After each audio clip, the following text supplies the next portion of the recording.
नाज़रीन, आज हम आपको एक ऐसे मुआहदे के बारे में बताने जा रहे हैं जिसने आलमी ताकतों के कदमों तले जमीन खींच ली है। ये सिर्फ एक तजारती डील नहीं बल्कि एक इनकलाबी इत्तेहाद है जो सोने की बारूदी सुरंगों से लेकर फौजी अड्डों और तेल के समंदरों तक हर चीज को हिला के रख देगा। जी हाँ, इब्राहिम ट्रोड़े और पाकिस्तान के दरमियान तय पाने वाला ये मुआहिदा सदी की सबसे बड़ी डील करार दिया जा रहा है। माहिरीन का कहना है कि ये मुआहिदा दो मुल्कों की किस्मत बदलने जा रहा है। लिहाजा इस वीडियो में हम आपको इसी खुफिया डील के बारे में बताएंगे और ये भी बताएंगे कि ये डील मगरबी साम्राज्य के लिए खतरे की घंटी क्यों बन चुकी है। इसलिए वीडियो को आखिर तक जरूर देखिएगा। तो दोस्तों, पाकिस्तान के सूबा सिंध के इलाके टंडोवाला यार में हाल ही में एक नई तारीख रकम हुई है। Oil and gas development company ने ऐलान किया है कि चक्कर 1 के मुकाम पर खाम तेल का एक बड़ा जखीरा दरियाफ्त किया गया है, जहां से रोजाना 275 बैरल तेल निकाला जा सकेगा। ये दरियाफ्त सिर्फ एक अदादोशुमार का इजाफा नहीं बल्कि पाकिस्तान के लिए एक स्ट्रेटेजिक गेम चेंजर बनकर उभर रही है। जैसे ही ये खबर आलमी मंडियों तक पहुंची, दुनिया के वही अमीर तरीन ममालिक जो दहाइयों से सऊदी अरब के तेल पर इन्हिसार कर रहे थे, अचानक पाकिस्तान की तरफ मतवज्जो हो गई, क्योंकि तेल के ये जखायर सिर्फ पाकिस्तान की तवानाई बहरान को हल करने का जरिया नहीं बल्कि ये मुस्तकबिल में आलमी तवानाई के तवाज़ुन को बदलने की सलाहियत रखते हैं। लेकिन जहां दुनिया की बड़ी ताकतें इस दरियाफ्त पर नजरें जमाए हुए थी, वहीं बर्किना फासो के सदर इब्राहिम ट्रोड़े ने इस मौके को सिर्फ एक तेल की डील नहीं समझा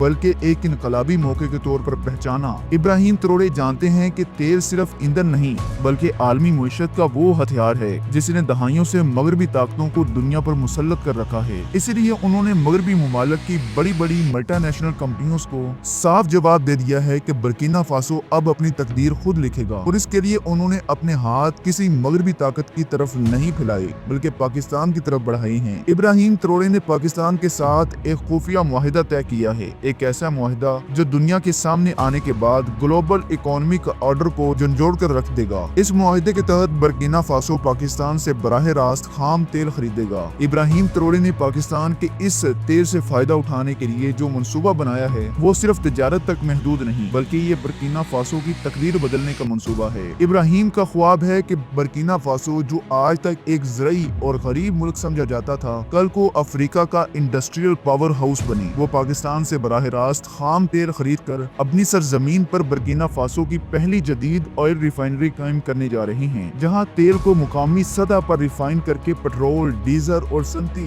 लुब्रिकेंट्स तैयार किए जाएंगे। इससे बर्किना फासो का वो इन्हिसार खत्म हो जाएगा जो दहाइयों से मगरबी कंपनियों पर था। लेकिन इब्राहिम का मंसूबा यहाँ खत्म नहीं होता। इनकी सोच इससे कहीं आगे है। वो इसी तेल से बर्किना फासो में इंडस्ट्रियल जोन्स बसाने जा रही हैं, जहाँ फैक्ट्रियाँ, पावर प्लांट्स और प्रोसेसिंग यूनिट लगेंगे। ये जोन न सिर्फ मुल्की मईशत को मजबूत करेंगे बल्कि लाखों लोगों को रोजगार फराहम करेंगे। इब्राहिम ट्रोड़े फैसला किया है कि बर्किना फासो अब सिर्फ तेल फरोख्त करने वाला मुल्क नहीं होगा बल्कि वो खुद अपनी तेल की मसनूआत बरामद करेगा। इनका कहना है कि अगर मगरब हमारी दौलत को हम पर बेच सकता है तो हम भी अपनी जमीन के वसाइल को अपने लोगों की तरक्की के लिए इस्तेमाल कर सकते हैं। यही वजह है कि इब्राहिम ने पाकिस्तान के साथ इसी डील को सिर्फ एक कारोबारी मुआहिदा नहीं बल्कि इनकलाबी इत्तेहाद करार दिया है जो दोनों मुल्कों को मगरबी मुआशी निजाम की गुलामी से आजाद करा सकता है। दोस्तों, इब्राहिम ट्रोड़े का मंसूबा सिर्फ तेल फैक्ट्रियों और इंडस्ट्रियल जोन्स तक महदूद नहीं। वो जानते हैं कि अगर किसी कौम को दुनिया के बावकार ममालिक में जीना है तो इसे अपनी अस्करी ताकत भी मजबूत करनी होगी। यही वजह है कि इब्राहिम ट्रोड़े ने पाकिस्तान के साथ एक और खुफिया मुआहिदा किया है, और वो ये है कि जंगी मैदान के लिए अल खालिद टैंक की खरीदारी का मुआहिदा तय पाया है। इब्राहिम ट्रोड़े के बर्किना फासो की फौज को जदीद तरीन अल खालिद टैंक में बैटल टैंक से लैस करने जा रही हैं, ताकि इनका मुल्क सिर्फ मुईशत में नहीं बल्कि दिफा में भी नाकाबिल तस्खीर बन सके। अल खालिद टैंक पाकिस्तान का वो फख्र है जो दुनिया के बेहतरीन जंगी टैंक्स की सफ़े अव्वल में शामिल है। ये टैंक 125 मिलीमीटर की स्मूथ बोरिंग से लैस होते हैं जो दुश्मन के किसी भी टैंक को चंद सेकंड्स में राख बना सकते हैं। अल खालिद टैंक में मुतअद्दिद फायर कंट्रोल सिस्टम्स नस्ब होते हैं जो मूविंग टारगेट्स को भी इंतहाई दुरुस्तगी से निशाना बना सकते हैं। इन टैंक्स की रफ्तार भी दुश्मन के लिए एक डरावना ख्वाब है। रफ ट्रेन पर भी 70 किलोमीटर फी घंटा की रफ्तार से दौड़ सकते हैं। इनमें रिएक्टिव आर्मर नस्ब होते हैं जो दुश्मन के एंटी टैंक मिसाइल और रॉकेट प्रोपेलेटेड ग्रेनेड सिस्टम को जज़ब करके नुकसान से बचा लेता है। इब्राहिम ابراہیم جانتے ہیں کہ اگر برکینا فاسو کو اپنے وسائل کی حفاظت کرنی ہے تو ایسے آرمڈ فورس کی ضرورت ہے جو نہ صرف مغربی افریقی خطے میں طاقت کا توازن بدل دے بلکہ دنیا کو یہ پیغام دے کہ برکینا فاسو اب کسی کا محتاج نہیں۔ الخالد ٹینک کے ذریعے ابراہیم ایک نئی پین افریقن ڈیفنس الائنس بنانے کا ارادہ رکھتا ہے جہاں برکینا فاسو کی فوج دیگر افریقی ممالک کی سرزمین پر امن کے قیام کے لیے ایک طاقتور فوج بن کر ابھرے گی۔ یہی وجہ ہے کہ اس ڈیل کے بعد امریکہ، فرانس اور یورپی طاقتوں کے ایوانوں میں کھلبلی مچ گئی ہے کیونکہ وہ جانتے ہیں کہ ابراہیم تروڑے کے پاس تیل کی دولت بھی آ رہی ہے، صنعتی طاقت بھی اور اب عسکری ٹیکنالوجی بھی جو مغربی سامراج کی دہائیوں پرانی پالیسیوں کے لیے ایک بڑا خطرہ بن سکتی ہے۔ دوستو اس کے علاوہ آپ کو بتاتے چلیں کہ پاکستان اس وقت دنیا کے ان چند ممالک میں شامل ہو چکا ہے جو خود اپنی UCVA کے کمپیکٹ ڈرونز یعنی جنگی ڈرونز اور سرویلنس جاسوسی کے ڈرونز تیار کرتا ہے۔ ان ڈرونز میں براق، شاہیر اور شاہین جیسے تیز ترین ڈرونز شامل ہیں جو نہ صرف دشمن کے ٹھکانوں کو نشانہ بنانے کی صلاحیت رکھتے ہیں بلکہ دشمن کی فوجی نقل و حرکت کو ہزاروں فٹ کی بلندی سے ڈیٹیکٹ اور ٹریک کر سکتے ہیں۔ پاکستان کی ڈرون ٹیکنالوجی اب کسی بھی طرح مغربی یا چینی ٹیکنالوجی سے پیچھے نہیں رہی۔ یہی وہ چیز ہے جس کی وجہ سے ابراہیم تروڑے نے پاکستان سے درجنوں شاہیر 2 سرویلنس ڈرونز خریدنے کا معاہدہ کیا ہے تاکہ برکینا فاسو کی سرحدوں کی نگرانی جدید ترین ٹیکنالوجی کے ذریعے کی جا سکے۔ برکینا فاسو ایک ایسا ملک ہے جو سالوں سے دہشت گردی، بغاوتوں اور مغربی مداخلتوں کا شکار رہا ہے۔ سرحدوں پر نہ کوئی مؤثر نظام تھا، نہ ہی دشمن کی حرکات کو وقت پر پکڑنے کے لیے کوئی ٹیکنالوجی موجود تھی، لیکن اب یہ منظرنامہ تبدیل ہونے جا رہا ہے۔ شاہیر 2 ڈرونز میں الیکٹرو آپٹیکل اور انفراریڈ کیمرے نصب ہوتے ہیں جو رات کے اندھیرے میں بھی دشمن کی حرکات کو پکڑ سکتی ہیں۔ ان ڈرونز کی مدد سے برکینا فاسو کی فوج ہر وقت اپنے فضائی حدود پر نظر رکھ سکے گی، وہ بھی بغیر مغربی مدد کے۔